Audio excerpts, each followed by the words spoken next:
মেরেছে। হাত তুলেছে কে? আমার ভাইয়ের গায়ে হাত তুলেছে কে? আমার ভাইকে লকআপে ঢুকিয়েছে কে? কে কে ঢুকিয়েছে? হাত তুলেছে কে?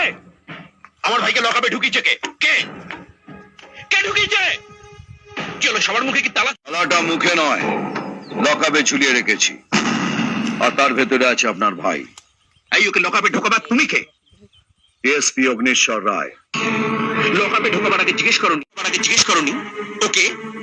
ওর বাপদাদার নাম কি?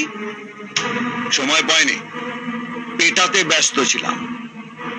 মরার পালক গজিয়েছে না? এই মশাল খুলে দাও কে? চাবিটা আমার কাছে। Bail order. আপনার ভাইয়ের চার্জশিট তৈরি হয়ে গেছে। তোমার সাহস হলো কি করে আমার ভাইকে চার্জশিট দেবার? আমার খাবে, আমারই পড়বে, আবার আমার ভাইকেই লকআপে ভরবে।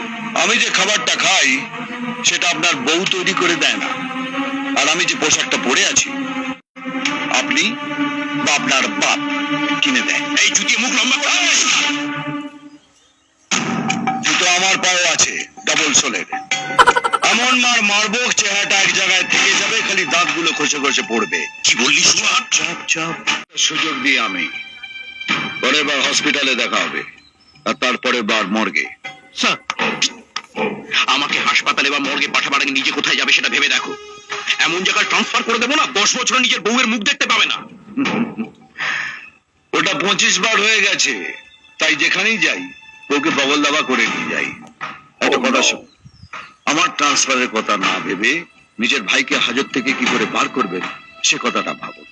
আউট আউট আউট স্যার, চলুন আমি জামিনের পেপার রেডি করছি। রেপ করার আর সময় পেলি না, ঠিক ভোটের মুখে। আমার ভুল হয়ে গেছে দাদা। দাদা দাদা তুমি আমাকে এখান থেকে নিয়ে চলো দাদা, নইলে এই অফিসার আমাকে মেরে ফেলবে। আমাকে মেরে ফেলবে এই অফিসার। ঠিক আছে আমি দেখছি।